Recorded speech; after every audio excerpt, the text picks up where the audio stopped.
माझे सहकारी असं म्हटलं तर काही चुकीचं होणार नाही, ते म्हणजे जस्टिस मार्लापल्ले साहेब, माझे चळवळीतले सहकारी गोविंद केंद्रे आणि मनोहर पटवारीजी, तिसरे सहकारी रंगा रासुरे काही आले नाहीत.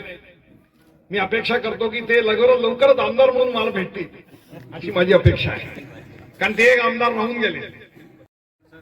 मी इकडे येण्याचे कारण म्हणजे जस्टिस मार्लापल्ले यांनी आग्रह धरला होता की मी इकडे आलं पाहिजे, हा एक भाग.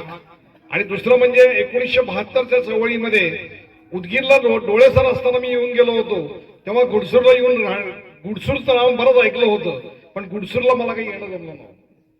आणि म्हणून ती रुखरुख जी मनात लागली होती ती पण दूर होणार या दृष्टिकोनातून मी आमंत्रणाचा स्वीकार केला आणि ताबडतोब इकडे आलो.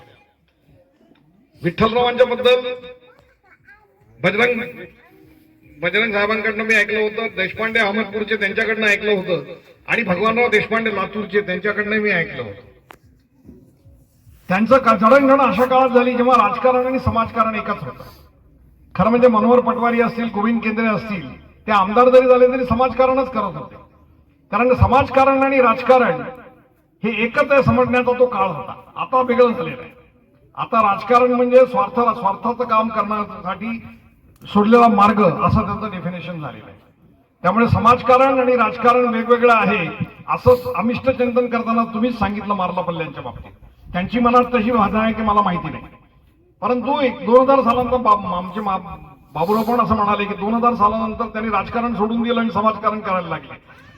खरं म्हणजे असं म्हणणं चुकीचं आहे. राजकारणाचं स्वरूपच बदललं 2000 सालानंतर. राजकारण हे स्वार्थाने बरबटलेलं झालं, त्यामुळे समाजकारण ज्याला करायचं आहे म्हणून जो राजकारणात होता तो राजकारणापासून हळूहळू लांब जायला लागला. माझे मित्र असं म्हणाले की सध्या कामगार आणि शेतकऱ्यांना वाईट दिवस आलेले आहेत. कामगारांना वाईट दिवस आलेले आहेत त्याचं कारण 4 लेबर कोड मंजूर झालेले आहेत, कामगारांनी लढून केलेले 29 कायदे रद्द झालेले आहेत, आणि कामगारांच्या संदर्भामध्ये सध्या काहीही वातावरण, काही कोणी बोललं तर त्याला राजद्रोहाचा खटला करतील की काय अशी भीती वाटायला लागलेली आहे. विरोधकांना शत्रू समजायचं, विरोधकांना देशद्रोही समजायचं, अशी एक नवीन फॅशन सध्या निर्माण झालेली आहे. गोविंदराव केंद्रे असं म्हणत होते की मोर्चे निघत नाहीत. मी खात्री देतो की भाजपमध्ये ते असते तरी त्यांना मोर्चे काढता आले नसते आता, कारण का विरोधी पक्ष म्हणजे देशद्रोही अशी एक नवीन व्याख्या आलेली आहे. आणि त्यामुळे देशद्रोही लोकांच्या आंदोलनात कशाला जायचं असं लोकांना वाटतं, आणि त्यामुळे लोक मोर्चापासून लांब राहतात, पण लोक मोर्चे काढतात. आत्ताच तुम्ही पानिपतला बघितलं असेल, सुरतला बघितलं असेल, लार्सन टुंगरोच्या कामगारांनी, कॉन्ट्रॅक्ट कामगारांनी प्रचंड मोठं आंदोलन केलं. त्यांना वेळेवर पगार मिळत नाही म्हणून, परमनंट होण्यासाठी नाही, वेळेवर पगार मिळत नाही, त्यांना सोशल सिक्युरिटी मिळत नाही म्हणून आंदोलन केलं. 11 महिने दिल्लीच्या गेटवर शेतकरी बसून राहिले, कुठल्याही पक्षाचं नेतृत्व त्यांनी स्वीकारलं नाही. तेव्हा लोक आंदोलन करतात, लोक आंदोलन करत नाही अशाचा भाग नाही. फक्त त्या आंदोलनाकडे आपण कशा पद्धतीने बघतो, कशा पद्धतीने त्याला सामोरी जातो हा महत्वाचा प्रश्न आहे. आणि म्हणून मला असं वाटतं की आंदोलनकर्त्या लोकांनी, आमच्यासारख्या लोकांनी आंदोलनावर विश्वास ठेवूनच पुढे गेलं पाहिजे, कारण समाज बदलण्याचं ते एकमेव साधन आहे.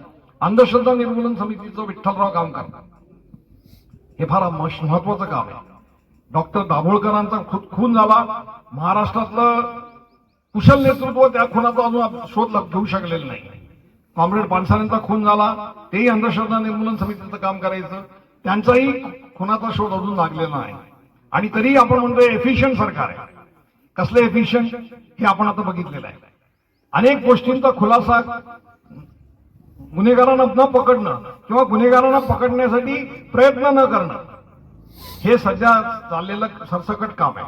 हे फक्त महाराष्ट्रात होतं तसं नाही, तर दिल्लीपासून वॉशिंग्टन पासून सगळीकडे हाच प्रकार चालू आहे. आणि म्हणून मला असं वाटतं की येत्या काळामध्ये ज्यांना समाजकारण करायचंय, ज्यांना परिवर्तनाचं राजकारण करायचंय, त्यांनी लोकांना साथ देऊन परिवर्तनाचे संघर्ष करण्याचं काम केलं पाहिजे. राजकारणाच्या मार्फत परिवर्तन होईल असा जो समज आमचा 1970-80 साली होता तो आता जवळजवळ खोटा पडत चाललेला आहे. आणि त्यामुळे राजकारण न करता परिवर्तन कसं होईल हा युक्रांचा धडा परत एकदा गिरवण्याची गरज आहे असं मला वाटतं. कारण आम्ही सगळे युक्रांचे कार्यकर्ते होतो. युक्रांनी कधी निवडणुका लढवल्या नाही, परंतु युक्रांनी प्रचंड मोठे आंदोलनं केली. मराठवाडा विकास आंदोलन केलं, दलित शिष्यवृत्ती आंदोलन केलं, त्याच्यानंतर मग वैशंपायन मेडिकल कॉलेज जे सोलापूरला प्रायव्हेट झालं होतं त्याचं खाजगीकरण रद्द करावं म्हणून यशस्वी आंदोलन केलं. अशी अनेक आंदोलनं युवकांच्या मुलांनी केलेली आहेत. आणि त्यामुळे परंतु युवक क्रांती दलाने कधी निवडणुका लढवल्या नाही. आणि त्यामुळे युवक क्रांती दलाचा आदर्श घेऊन पुढे गेलं, संघर्षाचा रस्ता जर केला तर परिवर्तन शक्य होईल असं मला वाटतं. आणि विठ्ठलरावांच्या आयुष्यापासून तीच आपण प्रेरणा घेतली पाहिजे. त्यांनी गुडसूरचं नाव नाना पाटलांचा उल्लेख तिथं झाला. नाना पाटील हे माझ्या सासऱ्यांच्याकडे घरी पण येऊन राहिले होते. किंबहुना ते खासदार होण्यामध्ये त्यांचा एक मोठा हात होता. बीडून ते खासदार झाले. कर्ज फिटला म्हणून त्यांनी कर्ज शेतकऱ्यांना पहिल्यांदा सांगितलं होतं. कर्जमाफीची घोषणा त्या काळामध्ये झालेली 68 सालापासून कर्जमाफी व्हावी म्हणून शेतकरी आंदोलन करत होते. आणि 2008 साली 2006 साली जेव्हा डाव्या पक्षाचे 60 खासदार निवडून आले तेव्हा मनमोहन सिंगांना त्यांच्या आग्रहाखातर 2 गोष्टी कराव्या लागल्या. एक म्हणजे कर्जमाफी द्यावी लागली आणि दुसरी म्हणजे रोजगार हमी योजना जी आता मोदींनी गुंडाळून ठेवलेली आहे ती सर्व देशभर लागू करता आली. इथे उल्लेख झाला 72च्या दुष्काळाचा. त्या 72च्या दुष्काळाची सर्वात मोठी उपलब्धी म्हणजे इथल्या कामगार संघटनांनी मिळून 1 दिवसाचा पगार, ज्याला प्रोफेशनल पेमेंट असं म्हटलं जातं, दर महिन्याला देऊन त्या पैशातून रोजगार हमी योजना सुरू केली होती. फार कमी लोकांना माहिती आहे. आणि ती रोजगार हमी योजना डाव्या पक्षाच्या लोकांनी पूर्ण देशभर पसरवली 2006 साली. त्याचबरोबर आदिवासींना जमीन, जंगल जमिनीचा पट्टा मिळावा हा देखील कायदा 60 खासदार असते करून घेतला. तेव्हा 60 साली मनमोहन सिंगांनी जे काही यशस्वी कायदे केले, राईट टू एज्युकेशन असेल, राईट टू इन्फॉर्मेशन असेल, या सगळ्या मागे त्या 60 खासदारांची आणि चळवळीची प्रेरणा होती. आणि हे 60 खासदार कुठल्याही प्रकारचं मंत्रीपद किंवा काही न भोगता जनतेच्या सेवेसाठी निवडून आले होते याचं भान त्यांनी ठेवलं. हे भान जर मला वाटतं आपण जर सगळ्या खासदारांना आणि खासदारांना आणू शकलो तर मला वाटतं बरंच परिवर्तन होईल. या निमित्ताने अभिष्ट चिंतन करताना विठ्ठलरावांचं मी त्यांना म्हणजे गोविंदरावांनी फार हुशारी केली. त्यांना अभिष्ट चिंतन करताना आम्हाला बोलावं म्हणून सांगितलं, म्हणजे आपल्याला सतत वय वाढून घेतलं त्यांनी. मी पण तेच करण्याच्या मनस्थितीत तुम्ही तुमचा शताब्दी महोत्सव व्हावा आणि त्याला आम्हीच प्रमुख पाहुणे म्हणून असावे असा आग्रह करावा अशी विनंती करतो. आणि पुन्हा माझं हे भाषण ट्रेड युनियन वाला असल्यामुळे गेट मीटिंग करण्याची सवय, मला 10 मिनिटात भाषण लागतं. रामभाऊ इथे बसलेले आहेत, त्यांच्याकडनं मला ट्रेनिंग मिळतं, वॉर्निंग मिळतं त्यांच्याकडनं की 10 मिनिटात भाषण आटोपलं पाहिजे तरच गेटवर भाषण करायची परवानगी मिळेल, नाही तर मिळणार नाही.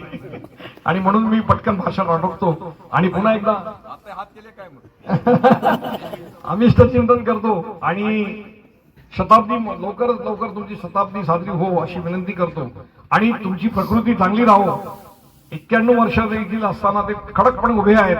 इथे चढताना तुम्ही बघितलं आम्हाला सगळ्यांना सहाऱ्याची गरज पडली पण त्यांना नाही पडली. हे वैशिष्ट्य आहे त्यांचं. आणि त्यांना मी मुद्दामून काही पुस्तकं दिलेली, संयुक्त महाराष्ट्राचा लढा, भारतीय कम्युनिस्ट पक्षाची 100 वर्ष, कॉम्रेड डांग्यांचं 12 मास, ही पुस्तकं दिलेली आहेत की त्यांनी वाचावी आणि इतर लोकांनाही वाचायला द्यावी अशी विनंती करतो आणि थांबतो. धन्यवाद. धन्यवाद सांगू सर.